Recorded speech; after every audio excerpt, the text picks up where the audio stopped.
Okay, I'm just going to get us kicked off here. Good morning, everyone, and thanks for traveling to Madison, Wisconsin and presenting for 1 Million Cups. As I mentioned earlier, this is Derek and Field 59, and Hi. He's going to be doing the live stream and video recording of your presentation today. So you will get to rewatch the magic whenever you want via our YouTube channel. And if you have any friends or family, feel free to, hey, welcome. Feel free to tweet them or post on social media the link, and they can tune in and watch you live. And Derek and Field 59 are one of our sponsors here. They provide all of the streaming services for 1 Million Cups. And then we're also thankful today for Old National Bank, who's provided the coffee that at least this group probably won't be drinking, but I know I need a cup this morning. And I guess some big people aren't drinking it either. It's okay. One day there'll be juice for Brom. And then we're thankful to the library for donating this beautiful space. You can get a nice view of State Street and some of the surrounding buildings here. And my name is Rachel Neal. I'm with Carrick's Consulting Group, and I'm also one of the organizers here. And this is my partner in crime. I'm Drew Corson. I'm a lawyer with Knight & Boucher. I work mostly with startups. And Rachel and I are also on the board of directors over at 100 State, which is a co-working space. So, when you're starting companies in the future, you should come talk to us.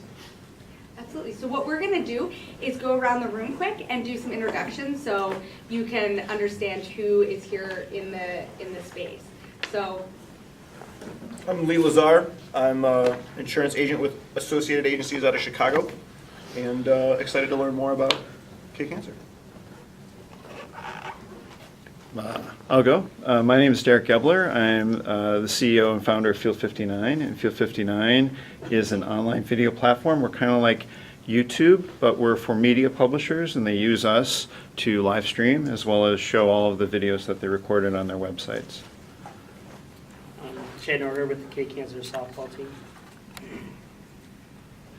Oh, I'm Caitlin Norgard. I'm one of the players, and I've been playing softball for 8 years, actually.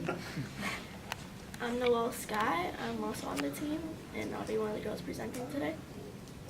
I'm Kenzie Luz, and I'm a player on the girls team, and I'll be presenting today. I'm Ireland. I am also a player, and I will be presenting today. And I'm presenting today too. You guys say it.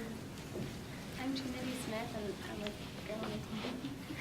I'm Karen Mullen, I'm a player on the team. I'm Emma Wahlberg, and I'm a player on the team. I'm Riley Kohler, and I'm a player on the team. I'm Maria Deckard, and I'm a player on the team. I'm Brian Robertson, software sales and marketing. I'm Alex Ryan with Prairie Light Solar, a solar energy consulting firm, and this future founder right here is Parker. Bob Hope, research analyst, WEDC.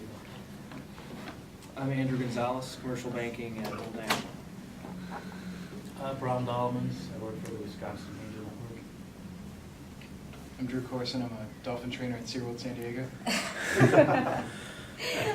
all right, now that we've gotten through the I can't talk today, guys. Sorry, I have a little bit of a cold. Now that we've gotten through the introductions, we would love to invite you to come up here and kick off your presentation.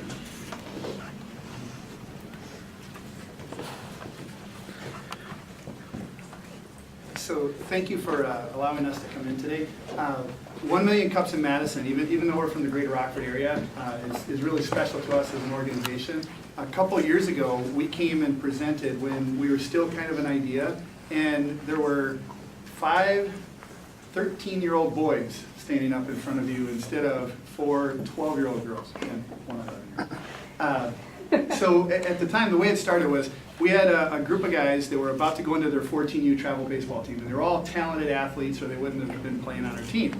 And it's at the age where you have to break it to them. You're probably not going to play professional baseball, and you start having conversations about what would you like to do as a backup plan.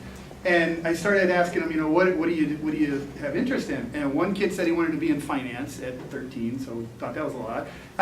No offense. One kid said he wanted to be an entrepreneur, so we tried to lay hands on him and pray that out of him. Another kid wanted to be in digital marketing, and we told him there's no future in that video stuff. So we were talking, and we're like, you guys sound like a startup. And they're like, what's a startup? So kind of walked them through, sometimes there's kids that will be at college and they have different skills and interests, and they're like, you know what, let's not work for the man, let's start something ourselves. And so like, well, walk us through what that looks like. So I did a 1-2 hour session on a Tuesday night in the off season in the middle of summertime in our church conference room. What is an LLC? What's an S Corp? What's a C Corp? Why would you do one over the other? And I thought that would kill it. And they were just peppering questions, and we get done, like, when do we do this next? So over the next 2 months, we did a course on P&L, we did a course on marketing, and we started walking through different aspects of business. And then after 2 months, I'm like, that's all I got. I don't know anything else. And they're like, well, when do we start something? So I tell them, I didn't think we were going to go that far, and I'm already invested a bunch of time in it. So I'm like, well, you need to find a business problem. Then you need to find out if anybody's addressing it. And then if they are, you need to find out, can you do it better, cheaper, faster? And I figure, go away. So we go playing baseball, and then about a month later, I hear 2 kids in our dugout that were a part of this training, and they're having a conversation, and one of them mentions how his grandmother died of cancer before he was born, never got to watch him play baseball. The other kid says, oh, my niece had cancer at 18 months, and we had to travel up to Wisconsin. We spent our whole summer there. I missed a baseball season. And so the other kid asked him, why were you up there for the whole time? He's like, well, there's no childhood cancer hospitals in the greater Rockford area, so as soon as the kid's diagnosed with cancer, they have to travel out of the area. And I'm sitting there, I'm like, oh no. And then you see the light bulbs go off, like, here's our problem. And so they found a business problem, and then and it wasn't a monetary one, it was a community one. So then they started doing a little market research, and we sat around a conference room, and I picked up the conference phone, and I called the American Cancer Society in town, and the kids are sitting around the room, and I said, tell me what resources you have for childhood cancer families. And they're like, oh, we really don't have any resources. They can look on our website. They hung up. And so we look around the room, and I called back. I'm like, I'm sorry, I think we were disconnected. And I'm like, what we're asking is, what resources are there for childhood cancer families that have to travel out of the area? I'm like, well, you can go on our website and see nutritional advice and things like that. And then they hung up again. So like, we got our problem. So what they did next was, we did a little market research, and they got a hold of the cousin and the family of the cousin, and they sat down and they interviewed them. Tell us what it was like. What were the biggest challenges? What do you wish somebody could have helped with? And then they built a go-to-market plan around that. And then we walked them through sales processes, and they started setting meetings, and they sat down with business owners, and they closed on funding, and the first year they raised $30,000. So that's where this all started. So just to give you an idea of where Kid Cancer started, early on, about a month after we got started, we were lucky enough to be invited to come up to 1 million cups, and the boys presented. They hadn't met with anybody yet. It was just an idea. And when we left, the conversation in the 15-passenger van, the people in that room acted like we can really do this. We might actually be able to do this. So the whole way back, they're just back and forth. So let's get started. What do we do? And that was the conversation the entire way. And then from then on, we knew it was going to be a real entity that was going to turn into something, and it could create value in the community. So that's what led to the beginnings of Kid Cancer Baseball. And to give you a little more in-depth picture of what the problems are that they're trying to address, I'll turn it over to Noel. Thank you for inviting us to be here today. We are grateful for the opportunity to share our story. This year, 16,000 kids are going to be diagnosed with cancer. 25 of them live in the Rockford area. 2,000 of those kids are going to die. And 70% of the survivors are going to have a disability after their treatment. There are no local cancer hospitals in the area. This means our families have to travel to either Madison or Chicago. Imagine the nightmare that would cause. We did a visit with a little girl named Alexis. Both her parents work to support their family. Who's going to mow the lawn? Who's going to quit their job? Who's going to pay the fees? Imagine what that would cause. The nightmare to bring. Life's most persistent and urgent question. What are you doing for others? So that was the question that we came to as an organization. So we know what this problem is, and is that okay? Is it okay that they're going through this situation? And they decided that it wasn't. So we created Kid Cancer Baseball. And it has 2 goals: support local families who are battling childhood cancer, and then equip the next generation of socially conscious leaders. And the way we do that, we provide direct support for families, and then we work to enhance awareness in the community to the challenges that childhood cancer families face, because they're very unique. On the side of working with our next generation, we created a youth advisory executive board, and then a youth advisory general board. So the youth advisory executive board, the original group of the young men you see here, they handle the business of the organization. So we have we have board meetings once a month, And they'll sit around the board and we'll bring up a topic and they bounce it around the room. And they work on the budget, they work on mission, vision, values, they each have different roles, and at the end of it, they come to decisions, and then as the adult board, we basically rubber stamp it as long as they're not getting too far off course. But they do the work of the board. They wrote the Articles of Incorporation, they wrote the bylaws. The kid that took over finance, he did the IRS 1023 document and got it passed on the first time, so we had our 501c3 status. So they truly run the organization. Then the Youth Advisory General Board. That's the kids that are on the team that didn't really have either the aptitude or the interest to work on the business side of it. And what they do is they take part in the events. They take part in the home visits. So they're very involved in the organization as well. So there's no one on the team or in the organization that doesn't truly care about this vision. They've been recognized for their work. It's kind of interesting is once you dig in and you really start doing something of value, you start finding people coming to you. I met with Joe Kyrgios at the incubator in town, and when we were first starting, and we were kind of asking him, so what do we do? And he goes, just get started. Don't wait until you got it all figured out. Start it, and if it's supposed to work, things will start coming to you. And it truly has happened, and there's been quite a bit of recognition on the board side. So that's kind of how we work on addressing, raising up that next generation of social conscious leaders. How we support the families, those two areas, the one, enhance awareness to the issues facing our families, and then the other, supporting them. To kind of share a little bit about enhancing awareness. Kenzie? So it's hard to get, there are 75 kids that are fighting cancer right now in Rockford, and we are only helping 18 of them because it is very hard to get the word out there. So this is how we're trying to help. We're doing local events, television appearances, government involvement, and citywide to drive. And like here, we're doing public speaking opportunities. And this is how we are trying to help kids to help them so they don't have to leave to go to Madison or Chicago to go far away. So getting that word out is really difficult. We work with families, and when we go do our first visit, they have no idea that anybody's out there. So just letting them know there's somebody in the community that's there to help, it's impossible because we could have 20 television commercials in prime time, and unless you have a child with cancer or you have a family member that has a child with cancer, you will not let that penetrate. You don't want to hear it. You don't want to think about it. That's somebody else. So we could have just run a commercial that we're here to help, and they could have a doctor appointment right after that, and they could find out their child has cancer. They would not remember that commercial. So getting a word out in the community is our biggest challenge. And then once we are engaged by somebody, here's kind of how we go about supporting them. Childhood Cancer Family Support. As Kenzie mentioned, we help 18 families. And one of the families has a little girl named Alexis who we just visited recently. So we came to her house, obviously, and we bought her a lot of toys. We opened them up, played with her on the floor. She loved it so much. It felt something to us because seeing her happy made us happy, and we felt like we created a relationship with her. And that's our goal to do with all the other families, is to create a big relationship. So that if they need us, we're there for them. And as of all the other kids, we bring toys, we bring gift cards, and gas cards, and you can find us on Facebook and Instagram for more details. So we'll have a family reach out, or we'll have a friend of a friend reach out to us and tell us, this child has cancer. Or we'll have a social worker at either UW Children's Hospital or Lurie's in Chicago. They'll call us or reach out through our website, and they'll tell us this family is entering this battle and they need help. We set up a first visit where one of the coaches and two of the players, if it's a girl, we'll take two of the girls along, and they'll come in their uniforms, and like the boys will have uniforms on and eye black, and you have a 6-year-old boy and you have two 16-year-old boys walk in with eye black and uniforms. I mean, it's like a celebrity walked in the room. And we've already found out from the parents what the kids' interests are. So if they like Legos, they have toys and things based on their interests, and the kids will get on the ground and they'll start playing with them, like Kate mentioned. And then the adults will sit back with the parent.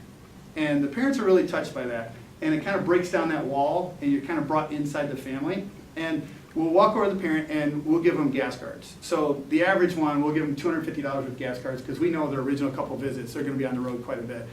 We'll find out what restaurants are local to the hospital they're staying at, and we'll get gift cards for the hospital, the food just outside the hospital, so they're, if there's any dietitians in here, no offense, but so they don't have to eat hospital food all the time. So just give them a little bit of normalcy. But then we do follow-up support, and like she mentioned, the goal of creating a relationship. We want that family to know the typical battle is about 3 years.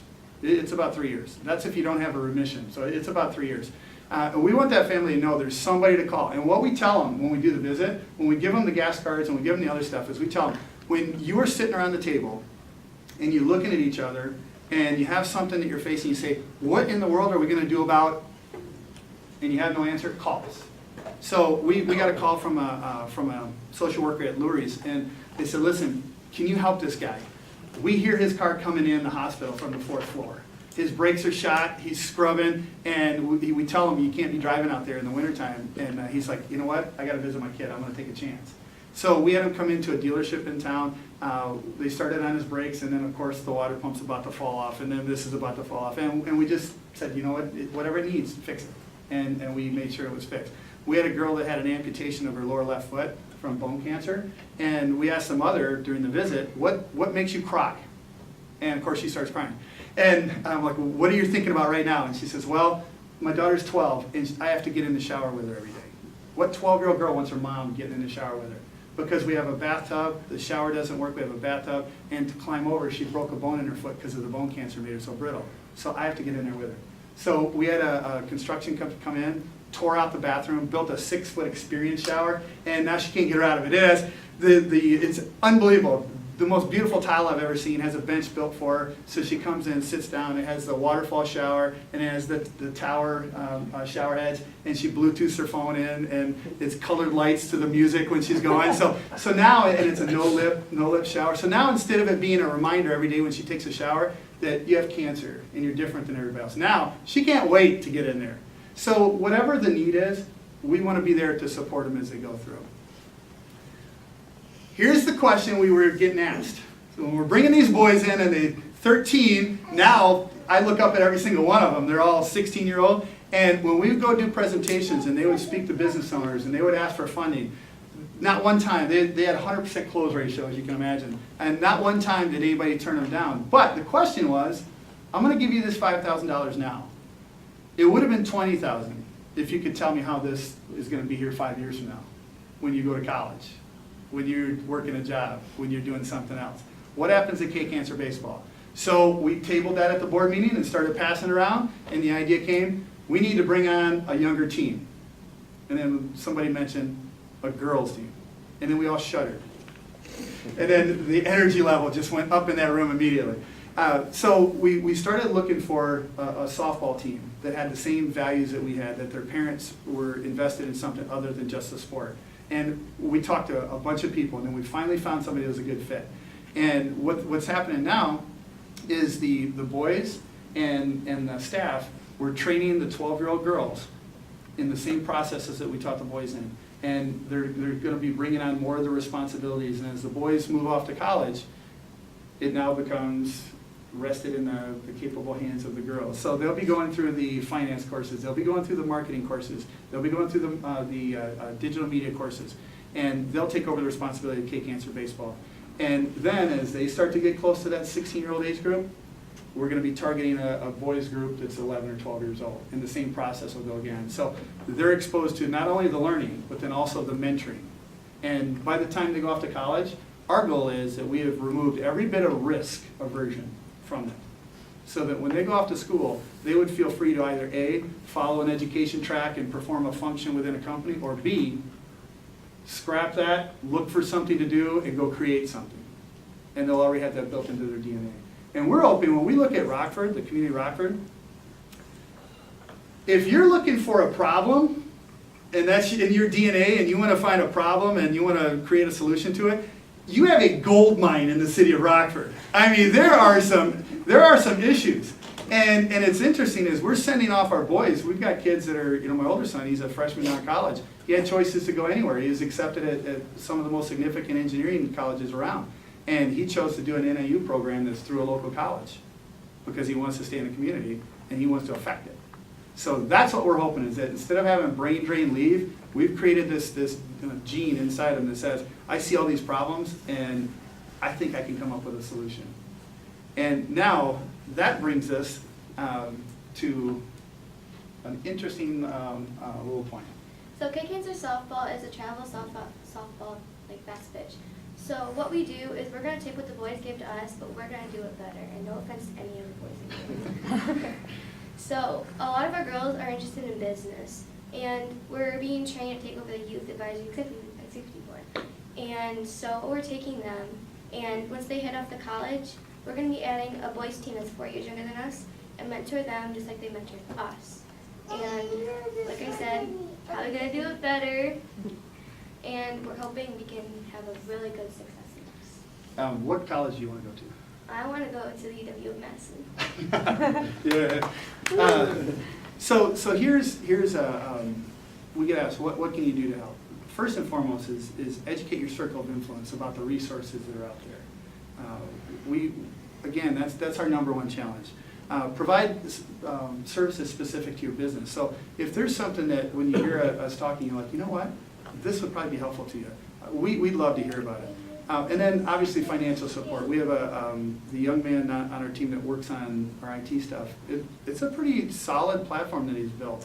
We just did a fundraising campaign called 30 for 30, and it was, I had never heard the term, it was peer marketing, and built a web portal and where everybody could create their own page and did their financing, and you could follow success rate. And the goal was $30,000, and we looked at all the other nonprofits in our area, and yeah, we'd already gone through the goal training, and we think you missed it because that's not a realistic goal. And I think we're at 41 right now, and we're not done with the campaign yet. So they've done a good job of building that portal.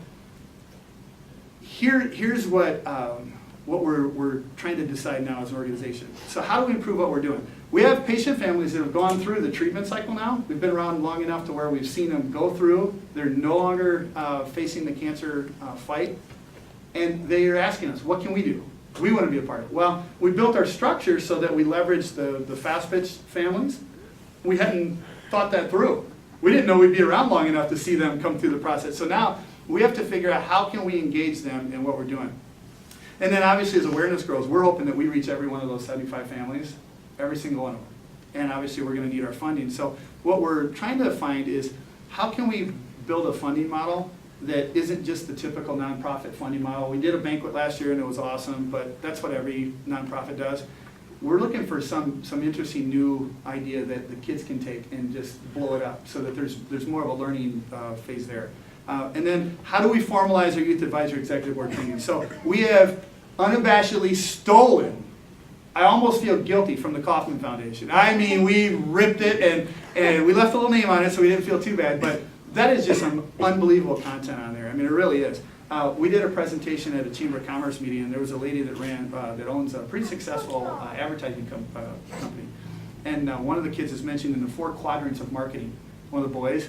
And you see her get this funny look on her face, and we get done with the presentation, she comes walking up, she goes, listen, I've owned a marketing company for 20 years. What in the world is the 4 quadrants of marketing? And I'm looking at this 15-year-old boy. Well, see, what you start here and you start walking through it. So he goes, get out a piece of paper. And they're sitting there doing the drawings and stuff. So we have stolen from the Kaufman Foundation. But what we're trying to do now is figure out how do we package this so that as we work the girls through the training, that we can do a certification at the end of it. And then when they hand it off and they start mentoring the boys, that it's a real smooth process. And then do we scale? So every 2-tier city, if there was a way to monetize this, gold mine.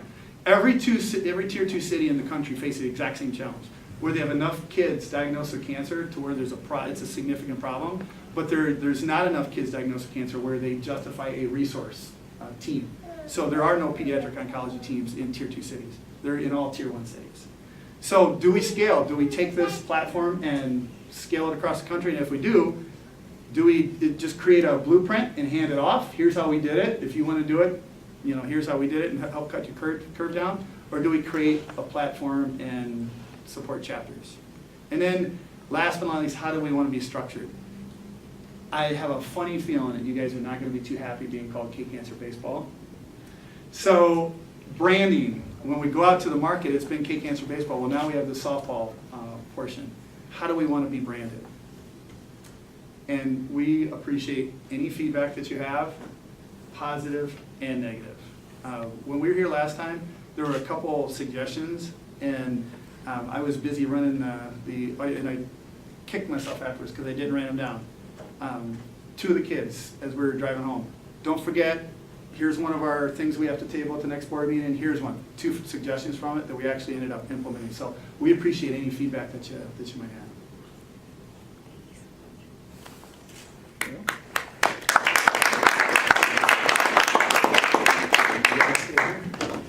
Any feedback? Mm-hmm. Yeah, one piece of feedback, but also a question.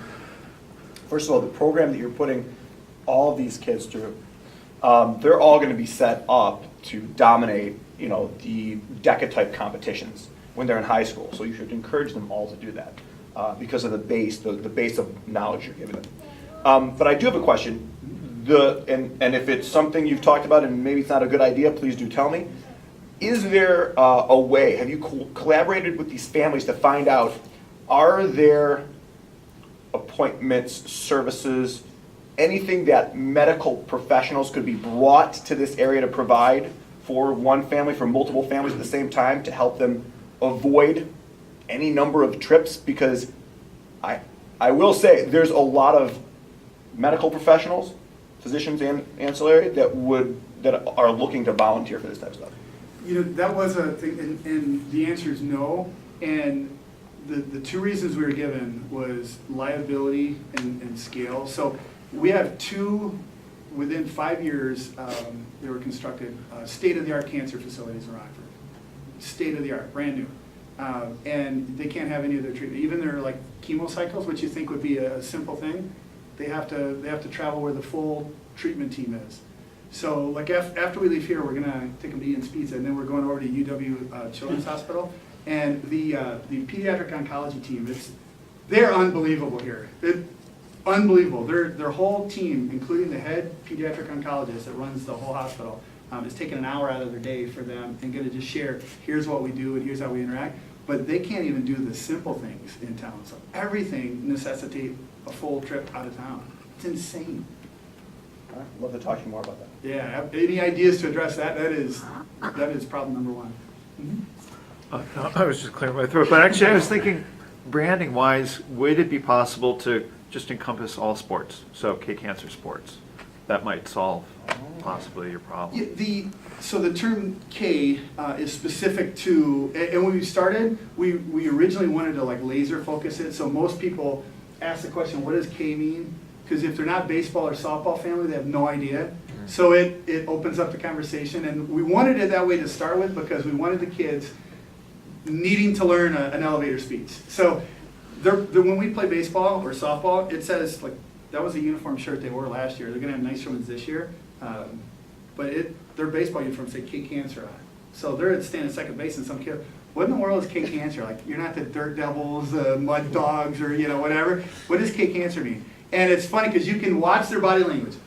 Do you know that and they start going into the elevator pitch. So we kept the K specifically to baseball and softball. So there was some thought around like fields of opportunity or something like that, which would encompass it. And that's what we're trying to figure out is, do we have like an overarching organization like that? And then there's K-Cancer baseball, there's cheerlead homelessness, and whatever thing they want to go. So that's a thought.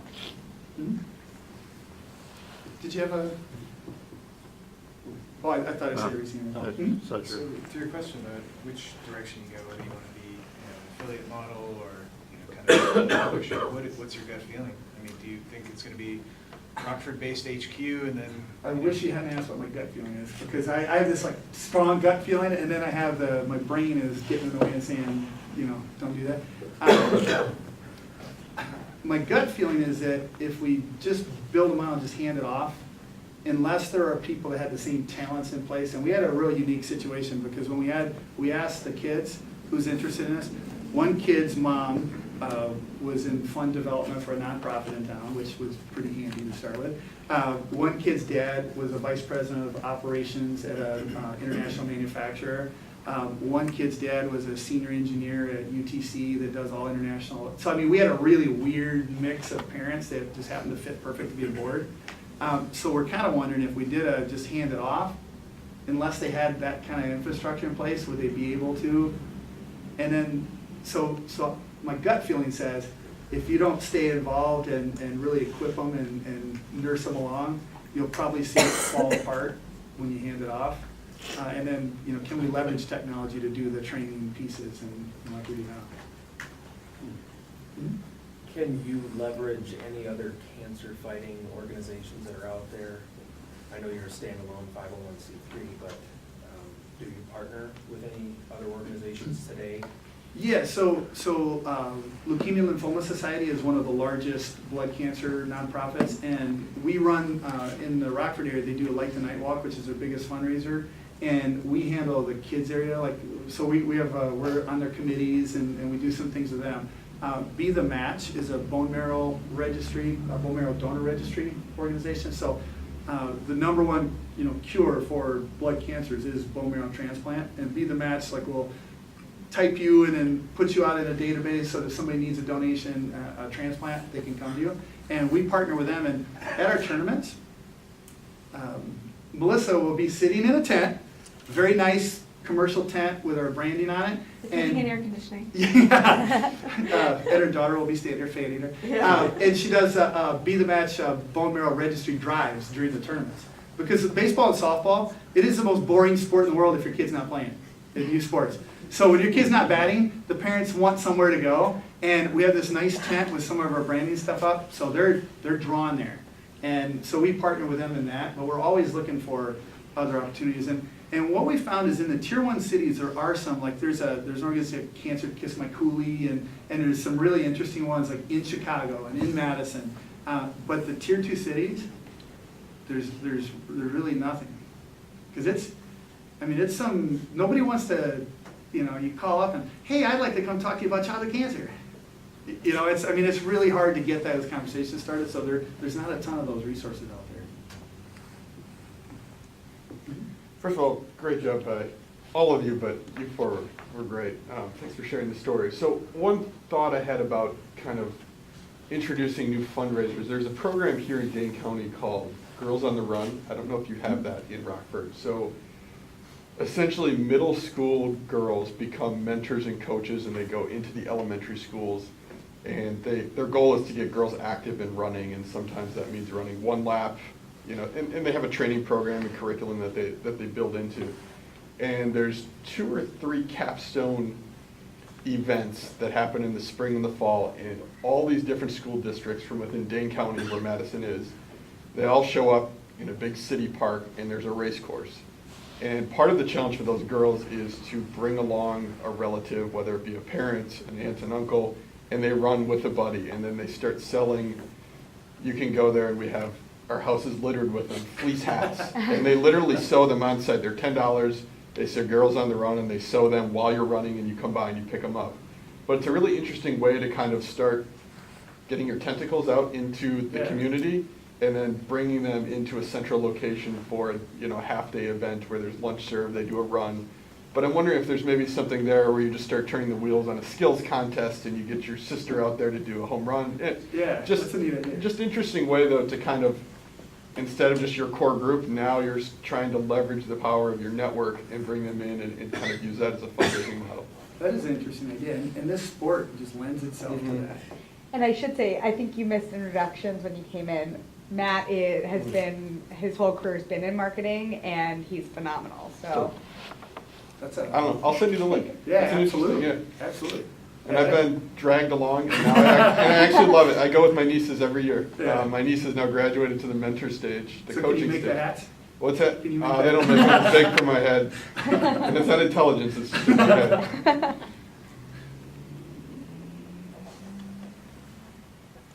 And we have 2 kids that are looking at Whitewater for their baseball future.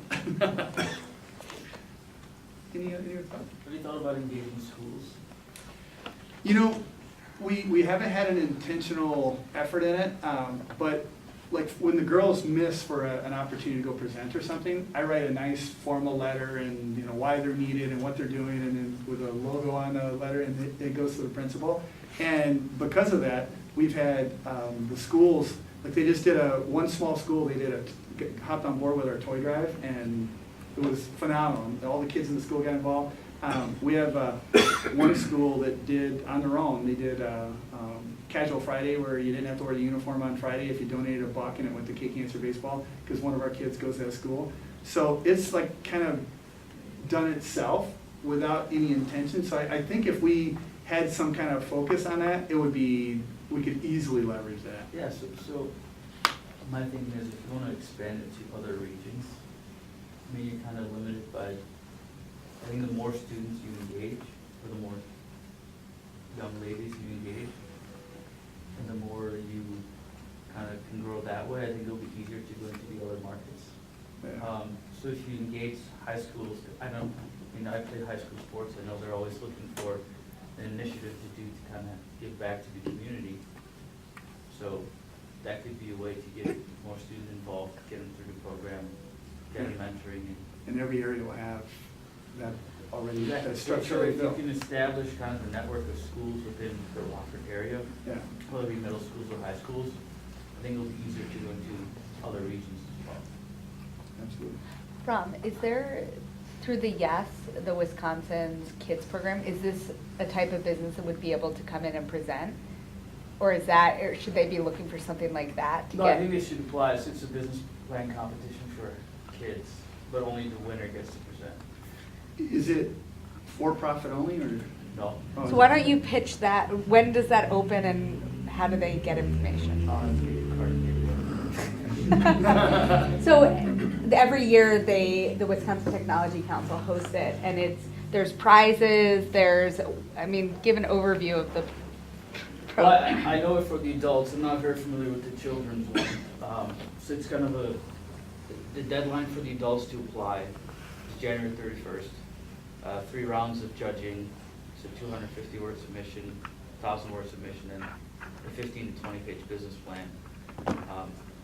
We have about, I think, 100 mentors/judges having their eyes on the plan and giving feedback. And then they'll select 12 finalists who get a chance to present at our conference in June. And we also always select one, kids business plan. Yeah. That's the winner that gets a chance to present in front of 300 people as well. So if the ladies are up for that, I think it could be worthwhile to apply and write your business plan. I think your next bulletin's right in proposal. There's something that struck me about what you said earlier about it being difficult to kind of commoditize or package this program and build it out in other tier 2 cities. But I think from a cold business perspective, it can work. It worked here because you were a tier 2 city. Rockford's a great place. It's not necessarily the magical nexus of why this had to work with this right number of people, but every city has finance people and insurance and lawyers and accountants and engaged parents and sports teams, and so maybe it's a matter of distilling down what it is you're teaching as far as your curriculum into something you can give to communities, and they can build their base and find those engaged peoples and then run with it themselves. Yeah, and I think when we look at it, we really enjoy what's happening in the Rockford community, and it's starting to build, and we see the families that we work with. It'll be interesting to see 4 years from now how many of those are active, and then it's growing, and I think that would fill up our time if we really want to do it well and keep bringing on that next group. So I'm hesitant to try to so I think having a package like that where we could hand it off would be more healthy for our local organization. You mentioned engaging some of the alumni, so it sounds like they're basically cancer survivors. Yep. And how to engage them is one of your questions. Are any of them willing to tell their story then of how they worked with you? So I found 2 scenarios. One, they never want to discuss it again. The second one, there's kind of a different dynamic involved. You go from like your kid's story being followed by thousands of people, and like you post on something happening like a treatment, and you'll have 400 likes and shares and all these comments, and then all of a sudden you're done. And sometimes some people struggle with becoming just another family with a normal kid growing up. And they really want to get engaged, and they really want to tell their story. And they want to stay connected to that community because those families become really close. They spend 6 months sitting at Ronald McDonald House together, and they celebrate holidays together, and all of a sudden you're out of that, and you almost feel like you just divorced your family. So they're very willing, a good chunk of them. So the ones that feel that way are very willing to tell their story. And it's really healthy for them as well. Yeah, and I would think that would be a way to engage with those that want to. I mean, certainly they should be given that choice, and if they Yeah. choose to be private, that's totally understandable. But that can also help you spread the word by telling their story, helps to spread the word about what you're doing. And that can be really powerful. And that's something I think that we need to like build a process for, so that, you know, we can explain it to them well and then know how we're leaking it out. Because I've been given you need to do 3 posts within this amount of time, and then you need to make sure one's on Wednesday at 5 p.m., one's on Friday at 7 p.m. for my 15-year-old. So kind of doing the strategy of what stories release. So I think that's one of those things that we probably need to build out and need to leverage some expertise that's way further than what mine is. Any last minute questions or feedback? If not, thank you so much, and thank you also to Old National Bank and Field 59, and you know, great job. Keep telling your story, keep working hard. So, thank you so much.